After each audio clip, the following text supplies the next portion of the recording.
which rely for its raw material on minerals.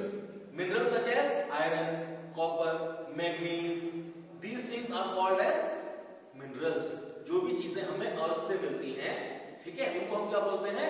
Minerals बोलते हैं, ठीक है। वो कई बार मेटल्स भी होते हैं, कई बार नॉन मेटल्स भी होते हैं, दोनों होते हैं, पता है आपको, ठीक है। फिर उसके बहुत सारे तरीके से हम आगे डिफाइन कर सकते हैं। कुछ होते हैं कार्बन वाले, कुछ होते हैं बिना कार्बन वाले, वो सब बात की चीजें हैं। बेसिकली हम यहाँ पे क्या डिस्कस करने वाले हैं कि हमें क्लास एक है, केमिस्ट्री की क्लास है अपनी, ज्योग्राफी की, तो यहाँ पे हम बात करने वाले हैं मिनरल्स की। जो इंपॉर्टेंट मिनरल इंडस्ट्रीज हैं, जो मिनरल पे बेस्ड हैं, उनके बारे में हम बात करेंगे, ठीक है। देखिए, तो सबसे पहली बात कि जो इंडस्ट्रीज मिनरल्स को यूज करती हैं रॉ मटेरियल के लिए, उसको हम क्या बोलते हैं? मिनरल इंडस्ट्रीज बोलते हैं, ठीक है। सबसे पहले जो नाम आपके सामने क्या आता है इस तरह के इंडस्ट्रीज में? आयरन और स्टील इंडस्ट्री। क्लियर की बात है? तो आयरन और स्टील इंडस्ट्री जो है वो मिनरल बेस्ड है या नहीं? अभी स्टील और आयरन इंडस्ट्री जो है वो मिनरल पे बेस्ड है या एग्रो पे बेस्ड है? किस पे? मिनरल्स पे बेस्ड है। क्यों बेटा? बिकॉज मिनरल्स जो है वो हमें कहां से मिलते हैं? आयरन कहां से मिलता है? आयरन ओर की फॉर्म में मिलता है अर्थ से, उसको हम आगे प्यूरिफाई करते हैं, उसके अंदर कुछ चीजें मिक्स करते हैं और उससे हमारे पास क्या आता है? आयरन आता है। तो उस आयरन को हम कन्वर्ट कर सकते हैं स्टील में और चीजों में, और उससे जो हम हमारे घर के जो अप्लायंसेस हैं उनको हम बनाते हैं, या फिर जो हैवी मशीनरी है वो उससे बनती है, ठीक है। देखिए, सो अगर हम आयरन इंडस्ट्री की बात करें तो इसको एक क्या बोला जाता है? बेसिक इंडस्ट्री बोला जाता है।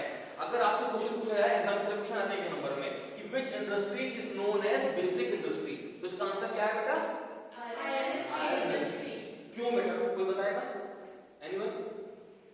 Why can be regarded as base industry या फिर बेसिक इंडस्ट्री? सर क्योंकि मैं बहुत यूज में आती है ना, बहुत यूज में आती है, कंजप्शन ऑफ आयरन बहुत ज्यादा होता है, बिल्कुल।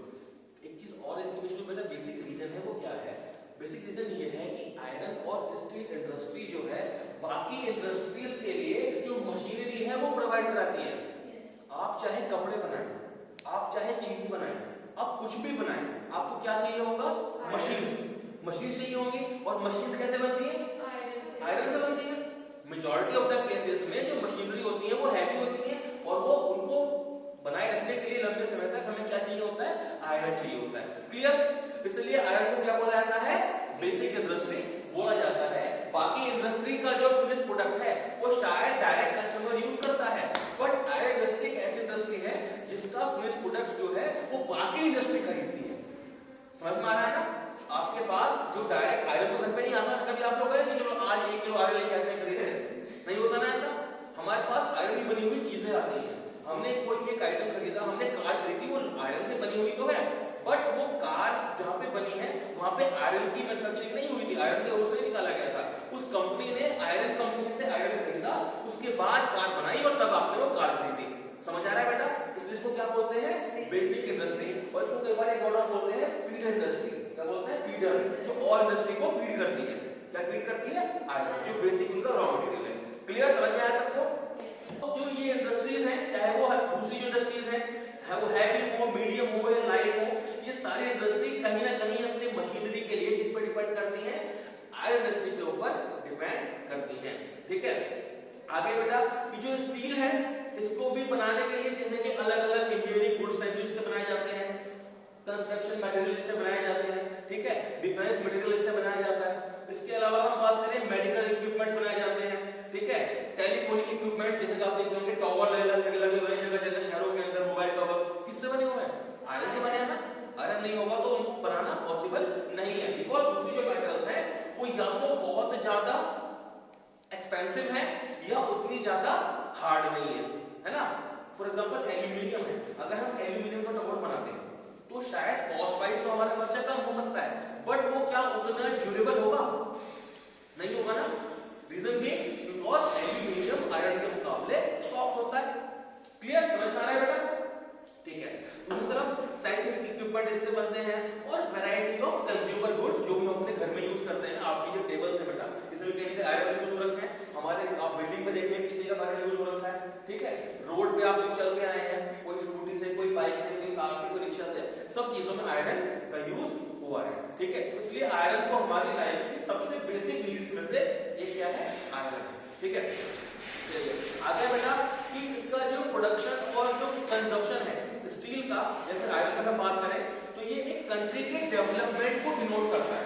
इस कंट्री के अंदर कितना आयरन प्रोड्यूस किया जाता है और कितना आयरन कंज्यूम किया जाता है, इससे उस कंट्री की जो ग्रोथ है वो पता चलती है। कैसे कि जिस कंट्री के अंदर आयरन जितना ज्यादा यूज हो रहा है इसका मतलब वो उतनी तेजी से डेवलप कर रहा है। बिकॉज आयरन का यूज कहां पे होता है, डेवलपमेंट के बाद उसमें होता है ना, जब कोई कंस्ट्रक्शन होता है, चाहे वो ब्रिज का कंस्ट्रक्शन हो, रोड कंस्ट्रक्शन हो, बिल्डिंग्स कंस्ट्रक्शन हो या फिर कोई मॉल बन रहे हो, कुछ भी, तो इससे मतलब देश के अंदर डेवलपमेंट हो रहा है। तो देश के अंदर डेवलपमेंट होगा तो आयरन का यूटिलाइजेशन होगा। अगर आपके देश के अंदर per capita utilisation of the iron low है, इसका मतलब आप कहीं ना कहीं डेवलप कंट्री नहीं है। आप जितने डेवलप कंट्री होंगे आपके देश के अंदर उतने ज्यादा आयरन का कंजम्पशन होगा, चाहे आप उसको खुद से प्रोड्यूस कर रहे हो चाहे आप उसको इंपोर्ट करके यूज कर रहे हो। समझ में आया बेटा? चलिए अगर हम आयरन बनाने की बात आती है तो ये एक तरह से आयरन ओर से बनता है, हम सब जानते हैं। आयरन ओर क्या होता है, एक तरह का रॉक टाइप की चीज होती है जो अर्थ से निकलती है, उसको हम खदान से खोद के जो माइनिंग करके निकालते हैं, फिर उसकी चीजों उसमें क्या करते हैं हम लोग एक 4:2:1 के रेशियो में उसमें क्या मिलाते हैं बेटा, हम कोकिंग कोल मिलाते हैं 2:1 रेशियो में, है ना। और इसके अलावा एक तरह से जो होता है लाइमस्टोन, समझते हैं लाइमस्टोन, चूना पत्थर जिसको बोलते हैं, ये मिलाते हैं। तो iron ore, limestone, coking coal, coal मतलब कोयला जिसको बोलते हैं। तो इन तीन चीजों के मिलने से फिर इसको क्या करते हैं, एक फर्नेस होती है, भट्टी बोलते हैं इसको नॉर्मल लैंग्वेज में, फर्नेस के अंदर हीट किया जाता है, इसको प्यूरिफाई किया जाता है, इससे क्या बनता है, स्लैग बन जाते हैं। आयरन के जो बड़े बड़े स्लैग बन जाते हैं, फिर उनको बड़ी इंडस्ट्रीज को दिया जाता है, वो इंडस्ट्रीज उससे क्या बनाती है, स्टील बनाती है और उसको फिर यूटिलाइज करती है अपनी जो बाकी प्रोडक्ट्स है उसको बनाने के लिए, ठीक है बेटा। चलिए अगर हम बात करें बेटा आज के टाइम पे इंडिया के अंदर, तो आयरन और जो स्टील इंडस्ट्री है बहुत बड़ी एक इंडस्ट्री है। वर्ल्ड के अंदर हमारा बहुत बड़ा नाम है, चाइना सबसे बड़ा है, इसका वहां पे आयरन का है सबसे बड़ा वहां पे चाइना के अंदर है, उसके बाद सेकंड नंबर पे इंडिया का नंबर आता है, ठीक है। तो इंडिया बहुत बड़ा एक इसका इंडिया के अंदर बहुत ज्यादा आयरन होता है। प्रॉब्लम कुछ है इंडिया के साथ में, वो क्या है, पहली चीज तो कि हमारे पास उतना ज्यादा जो क्वालिफाइड लेबर होना चाहिए उसको यूटिलाइज करने के लिए, वो नहीं है। दूसरी बात, ट्रांसपोर्ट फैसिलिटीज इतनी अच्छी नहीं है हमारे देश के अंदर, तो जितना ज्यादा डेवलपमेंट इस इंडस्ट्री का होना चाहिए था उतना नहीं हो पाया है। बिकॉज आज से कुछ साल पहले तक इंडिया और चाइना लगभग इक्वली प्रोड्यूस किया करते थे, बट आज चाइना का प्रोडक्शन हमसे बहुत ज्यादा हो चुका है। रीजन की चाइना ने उन चीजों पर वर्क किया है जिसपे हम लोगों ने नहीं किया इंडिया के अंदर, ठीक है। देखिए अगर 86.5 मिलियन टन क्रूड स्टील का प्रोडक्शन है वो इंडिया के अंदर हुआ था। अब इंडिया जो है वर्ल्ड के अंदर 4th रैंक पे आता है स्टील प्रोडक्शन के मामले में, वर्ल्ड के अंदर 4th रैंक पे आता है, ठीक है। और इंडिया जो है वो लार्जेस्ट प्रोड्यूसर है स्पंज आयरन का। मतलब स्पंज आयरन किसको बोलते हैं, जब आप आयरन ओर के अंदर से जो इम्प्योरिटीज है उसको अलग कर देते हैं तो एक तरह का जो होता है, जैसे आप लोगों ने आयरन के गोल्ड बार देखे होंगे, इस तरह के आयरन के बार बन जाते हैं, ठीक है। तो उसके प्रोडक्शन में इंडिया वर्ल्ड में टॉप पे है, बट उसके बाद उसको प्यूरिफाई करके स्टील बनाने के मामले में इंडिया नंबर 4 पे आता है, ठीक है। चलिए आगे हम बात करें कि 2014 में जो पर कैपिटा कंजम्पशन था स्टील का, पर कैपिटा मतलब पर पर्सन से मतलब हो रहा है कि पर पर्सन जो कंजम्पशन था, यहाँ पर मतलब कि देश के अंदर कितने लोग हैं उसके अकॉर्डिंग कितना आयरन देश के अंदर यूटिलाइज होगा, ये बात हो रही है। तो इंडिया का कितना है बेटा 60 kg पर एनम, यानी कि हर एक व्यक्ति के हिसाब में कितना आ रहा है 60 kg आ रहा है। बट जो वर्ल्ड का एवरेज है वो कितना है 217 kg पर पर्सन के हिसाब से। मतलब अगर हम बात करें कि वर्ल्ड का जो एवरेज है उससे हमारा देश बहुत पीछे है। तो इसमें कुछ कंट्री के साथ इंडिया से भी पीछे होंगे, कुछ इंडिया से ऊपर होंगे और कुछ इंडिया से बहुत ऊपर होंगे, तभी तो इतना अच्छा एक एवरेज आ रहा है। तो 217 kg का जो एवरेज आ रहा है, इंडिया का कितना है ओनली 60। मतलब इंडिया के अंदर जो ग्रोथ होना चाहिए था, जो डेवलपमेंट होना चाहिए था कंपैरेटिवली वर्ल्ड एवरेज के मुकाबले उतना अभी तक भी नहीं है, ठीक है बेटा। यहाँ पे एक उन्होंने दिया हुआ है process of manufacture of steel, एक पूरा डायग्राम दिया है, दिख रहा है आपको, ठीक है। सबसे पहले रॉ मटेरियल को लेके आते हैं, उसको ब्लास्ट फर्नेस में लेके आते हैं, मैंने आपको बताया था। तो ब्लास्ट फर्नेस में लेके जाने के बाद आयरन ओर को मेल्ट किया जाता है, उसमें लाइमस्टोन को मिलाया जाता है, ठीक है। फिर उसके बाद जो स्लैग होता है उसको रिमूव कर देते हैं, कोक जो कोयला होता है उसको बर्न किया जाता है और इससे और को हीट करते हैं। इसके बाद क्या बन जाता है आपका पिग आयरन बन जाता है। ठीक है, जो पिग आयरन है ये एक मॉडर्न मटेरियल है बेसिकली, और इसको जो बड़े बड़े तरह से ना क्या बोलते हैं इनको खांचड़ा होके उसमें फिर जम जाता है, जो मैंने अभी आपको बताया था उससे उसके बड़े बड़े स्लैग्स टाइप के बन जाते हैं। ठीक है, फिर इसको लेके जाते हैं आगे स्टील में बनाने के लिए, इसको आगे जाके प्यूरिफाई किया जाता है और इसके अंदर जो भी ऑक्सीडाइजिंग इम्प्योरिटीज है उनको बाहर निकाल दिया जाता है। ठीक है, तो इससे उसके बाद क्या बन जाती है, स्टील बन जाती है। फिर इसको रोल करके, प्रेस करके, कास्टिंग करके और फोर्ज करके जो चीज हमें बनानी है उसको हम इसको कन्वर्ट कर देते हैं और आगे जो दूसरी कंपनीज हैं, दूसरी इंडस्ट्रीज हैं, उनको उनके लिए भेज देते हैं। ठीक है, ऐसा यूज होता है। एक तो आप जानते हैं स्टील के रूप में यूज करते हैं। स्टील पे क्या होता है उसको हम लोग क्या बोलते हैं, स्टेनलेस स्टील बोलते हैं। स्टेनलेस क्यों बोलते हैं स्टेनलेस? आयरन और स्टील में क्या डिफरेंस है? आयरन बेसिकली रश होता है रश, मतलब उसमें जंग लगता है। जब आप लोगों ने भी थोड़ी पहले पढ़ा था FeO3 बन जाता है ना, फेरम ऑक्साइड बन जाता है। तो फेरम ऑक्साइड क्या है, जंग ही तो है। ठीक है, तो जो जंग है वो लगता है आयरन पे, बट स्टील पे नहीं लगता, बिकॉज हम आयरन के अंदर कुछ दूसरी मेटल्स को मिलाते हैं, जैसे निकल को शायद मिलाते हैं आयरन के अंदर, उससे क्या बन जाता है, स्टील बन जाता है। ठीक है, तो स्टील जो होता है ड्यूरेबल भी होता है, लाइट वेट भी होता है और रस्ट फ्री भी होता है। ठीक है, रस्ट फ्री भी होता है। इसलिए हम लोग क्या करते हैं, आयरन को स्टील में कन्वर्ट करके उसके बाद यूटिलाइज करने की कोशिश करते हैं, जिससे वो लॉन्ग समय तक हमारे पास चल सके, उसकी जो रस्टिंग है बना हो। क्योंकि रस्टिंग होने से क्या होता है, आयरन की जो लाइफ है वो कम हो जाती है। ठीक है, इसके अंदर हम बात करते हैं जो most of the public sector है जो इस इंडस्ट्री के अंदर लगे हुए हैं, वो steel authority of India limited, SAIL इसको बोला जाता है, steel authority of India limited, उसके अंडर रह करके काम करते हैं। जो भी प्राइवेट है, जो भी प्राइवेट कंपनीज हैं जो स्टील पे काम करती हैं, स्टील का काम करती हैं, वो SAIL जो है सेल, उसके अंडरटेकिंग में काम करते हैं। देखिए, तो 50s में अगर हम बात करें 1950s में, तो चाइना और इंडिया जो है दोनों लगभग सेम क्वांटिटी ऑफ स्टील जो है वो प्रोड्यूस किया करते थे। बट अगर आज के टाइम पे हम बात करें तो चाइना जो है वर्ल्ड में लार्जेस्ट प्रोड्यूसर ऑफ स्टील है। ठीक है, और इसके अलावा चाइना वर्ल्ड का लार्जेस्ट कंज्यूमर ऑफ स्टील भी है। दोनों बात है, लार्जेस्ट प्रोड्यूसर भी है और लार्जेस्ट कंज्यूमर भी है। प्रोड्यूसर होने का फायदा क्या है कि वो उसको एक्सपोर्ट कर सकते हैं दूसरे देशों को जहां पे अवेलेबल नहीं है। कंज्यूमर होने से क्या हो रहा है कि डेवलपमेंट बहुत तेजी से हो रहा है। ठीक है, आगे बात करते हैं इंडिया के अंदर जो छोटा नागपुर प्लेटू रीजन है, मतलब जो MP और ये इधर झारखंड के तरफ के रीजन जिसको बोलते हैं छोटा नागपुर रीजन। तो छोटा नागपुर प्लेटू रीजन जो है इंडिया का, यहाँ पे इंडिया में आयरन और स्टील इंडस्ट्रीज जो है वो बहुत ज्यादा लगी हुई है। ठीक है, बिकॉज यहाँ पे जो ये रीजन है यहाँ पे लगाने का फायदा है, डेवलपमेंट यहाँ पे इजीली हो सकता है इंडस्ट्री के अंदर। क्यों हो सकता है बेटा? बिकॉज यहाँ पे रॉ मटेरियल जो चाहिए वो अवेलेबल है, यहाँ पे कोल भी मिलता है और यहाँ पे आपको क्या मिलता है, जो आयरन ओर है वो भी मिलता है। ठीक है, चलिए आगे हम बात करें कि सबसे पहले जो चीजें हैं जो यहाँ पे अवेलेबल है वो क्या क्या है। पहले तो low cost of iron ore, high grade raw material जो है वो यहाँ पे अवेलेबल है।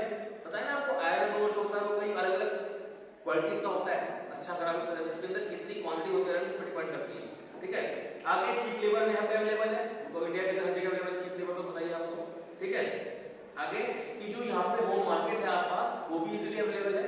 बहुत बड़े सिटीज हैं जैसे कि कोलकाता वगैरह पास में ही है, इसके अलावा जो बड़े बड़े और शहर हैं हमारे आसपास सब यहाँ पे अवेलेबल है, तो इजीली हमसे सामान आप बेच सकते हैं। ठीक है, देखिए इंडिया जो है एक बहुत बड़ा स्टील प्रोड्यूसिंग कंट्री है वर्ल्ड के अंदर। ठीक है, लेकिन हम आज भी अपना जो फुल पोटेंशियल है उसको यूटिलाइज नहीं कर पाए हैं। जितना तेजी से हमें डेवलपमेंट होना चाहिए था इंडिया के अंदर इस इंडस्ट्री का, स्टील इंडस्ट्री का, आयरन इंडस्ट्री का, उतनी तेजी से नहीं हो पाया है। बिकॉज यहाँ पे सबसे पहली जो प्रॉब्लम है कि हमारे देश के अंदर जो कुकिंग कोल है उसकी कॉस्ट हाई है और वो लिमिटेड अवेलेबल है। समझ में आ रहा है? मतलब हमारे पास क्या है, जो आयरन ओर है वो तो अवेलेबल है इसलिए नो प्रॉब्लम, बट जो कुकिंग कोल होता है उसकी क्वालिटी उतनी अच्छी नहीं है और वो थोड़े से हाई प्राइस में अवेलेबल है। ठीक है, दूसरी बात अगर बात करें तो जो लोअर प्रोडक्टिविटी है लेबर की, वो इसके लिए बहुत जिम्मेदार है। हमारा जो लेबर है वो ट्रेंड लेबर नहीं है। फैक्ट्री में कौन लोग काम करते हैं जो कहीं ट्रेंड नहीं होते, है ना। हमारे जो अक्सर मजदूर कौन होते हैं इंडिया के अंदर, मजदूरी कौन करता है जिसने कोई ट्रेनिंग नहीं ली होती है, बट उनकी ट्रेनिंग होना जरूरी है ना। एक अच्छी तरह से ट्रेन व्यक्ति से काम कर सकता है। अगर आपने ट्रेनिंग ही नहीं की तो आपको जो बताया गया आपको करने चले गए, बट आपको काम करना नहीं आता है, तो उससे प्रॉब्लम तो आएगी ना, जो प्रोडक्टिविटी होनी चाहिए वो प्रोडक्टिविटी नहीं रहेगी। ठीक है, इसके अलावा रेगुलर सप्लाई ऑफ एनर्जी, मतलब हमारे देश में प्रॉब्लम बहुत बड़ी है। अब हालांकि पिछले कुछ टाइम से बहुत डेवलपमेंट हुआ है इस चीज के अंदर। पहले अक्सर क्या होता था, बिजली आ रही है 6 घंटे के लिए गायब है, सुबह आएगी शाम को आएगी, और होता ना बहुत ज्यादा। तो ये जो इलेक्ट्रिसिटी की सप्लाई थी वो कंटिन्यूअस नहीं थी, उसकी बहुत बड़ी प्रॉब्लम थी। इसलिए जब इलेक्ट्रिसिटी आएगी तो फैक्ट्री काम करेगी, फैक्ट्री कैसे काम करेगी, है ना, एक ही चीज है। इसके अलावा पुअर इंफ्रास्ट्रक्चर, इसका मतलब क्या हुआ, हमारी रोड्स, हमारे ब्रिजेस, ये सब चीजें जो हैं, जो हमारा इंफ्रास्ट्रक्चर है ट्रांसपोर्ट के लिए, वो उतनी तरह से वेल डेवलप नहीं है, वेल इक्विप्ड नहीं है कि हमारा जो ट्रांसपोर्टेशन है वो स्मूथली पॉसिबल हो पाए। तो ये सारे वो फैक्टर्स हैं बेटा, जिसकी वजह से जो हमारी इंडस्ट्री, स्टील इंडस्ट्री आज बहुत ज्यादा डेवलप हो सकती थी, चांसेस थे डेवलप होने के, उतनी ज्यादा डेवलप नहीं हो पाई है। ठीक है, चलिए आगे है कि हम अच्छी क्वालिटी का जो स्टील है वो दूसरी क्वालिटी जो कंट्रीज है उनसे इंपोर्ट भी करते हैं। हालांकि जो हमारे देश के अंदर प्रोडक्शन होता है वो सफिशिएंट है, देश के अंदर जितनी हमें चाहिए स्टील उतना हमारे पास है अवेलेबल, उसके बाद भी हम लोग क्या करते हैं, इंपोर्ट करते हैं। ठीक है बेटा, समझ में आया क्यों करते हैं बेटा? तो जो बताया मैंने आपको विजय में भी, एक तो गुड क्वालिटी वो हमें नहीं मिल पा रही है इंडिया के अंदर, दूसरी बात ये फैक्टर्स बहुत सारे हैं, क्वालिटी का मान लीजिए, या फिर कहां से कहां कोई चीज पहुंचनी है उसकी वजह से मान लीजिए एक रीजन है जिस रीजन के अंदर इंडिया के अंदर इंपोर्ट करने में बहुत ज्यादा लागत लग रही है, इंडिया से दूसरे रीजन के अंदर बहुत लागत लग रही है, उससे बेटर लग रहा है कोई दूसरी कंपनी को सस्ते में प्रोवाइड करा रही है, वो क्यों नहीं लेंगे, है ना।